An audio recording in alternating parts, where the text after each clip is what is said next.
Hi everybody, it's me again. It's Josh, and I'm talking about the sixth part of the Skillful Teacher Day in August on expectations.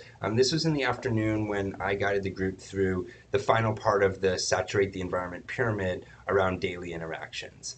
I started the session by talking about why daily interactions matter so much, and it was kind of the bookend to the beginning of the day when Greg was talking about growth mindset.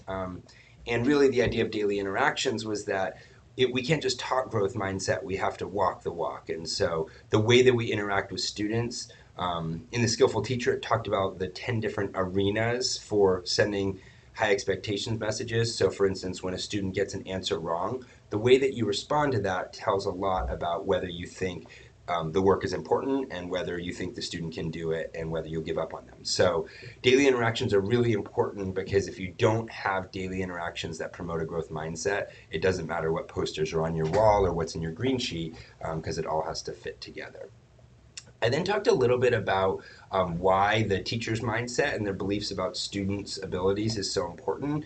And the book, Skillful Teacher, talked about a study called the Pygmalion study, where the researchers told teachers your first period class are all the smartest students and your second period class are all the slow students, when in fact the students were perfectly mixed across the IQ spectrum.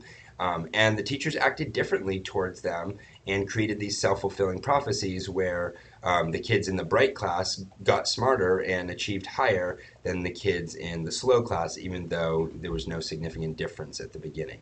So we know that the teacher's perception of students' ability is important. And so actually, I don't really want to talk about this too much, but I guess the important thing about this is that the very subtle cues or very little differences in what you say can make a big difference. In this case, this was a study done by Dweck and some of her colleagues. And what they looked at is when you give praise that's generic, like you are a good drawer, that talks about the person, versus you did a good job drawing, how do subsequent surveys of students show their self-evaluation and their persistence? And what it found, the gray boxes are the ones where students had the growth mindset messages, and just these small differences in the way that teachers talk to students can have a big impact on the way that they respond to questions about growth mindset type things. So then I had you share for a little bit with a partner just about kind of your own personal experiences with when people that you care about said things that matter to you. Um, then I talked a little bit, and this was actually, these quotes come from Carol Dweck's book, Mindset. And what we talked about was even when you're praising someone like, oh, you're so smart and trying to make them feel good, you can inadvertently send the opposite message if they don't learn something quickly that they're not smart. And they should avoid doing things that they can't learn quickly. Or you got an A without even studying, might make them believe that they really shouldn't study, or people won't think that they're brilliant. Um, and then we gave some examples of how you can praise and give feedback with growth mindset in mind. So, for instance, instead of saying you great job in class, you're so smart, it was you really focus. So, focus is one of the elements of effective effort. So, pointing that to that.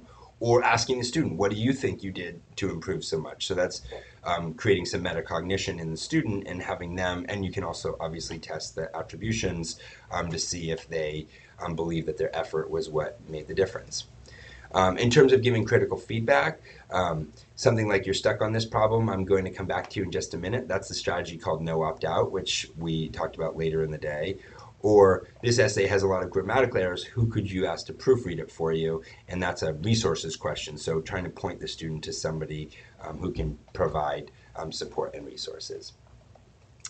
Then I reviewed the high expectations messages again because this is at the heart of everything. And you'll hear I keep kind of interchanging growth mindset messages and high expectation messages. If you're sending these messages that the work is important, that students can do it, and you won't give up on them, you're helping to promote a growth mindset. So then after that, I talked about the Teach Like a Champion. And those of you who asked for the book, it hasn't come in yet, but when it does, I will send you a copy, and everybody else, I think, has one. This book, right at the very beginning, I think no opt-out is the very first of the techniques. And we talked about a technique as different from a strategy because a technique is something that you do over and over and over again and you try to kind of hone your skills, whereas a strategy might be a specific decision you make to treat a specific problem. So technique number one, no opt-out, states that a sequence that begins with a student unable to answer a question should end with the student answering that question whenever possible. Because this is a technique, it's not a hard and fast rule. It doesn't mean that every single time the student has to answer correctly, but it's a goal that you have whenever you ask students questions that it's going to end with success.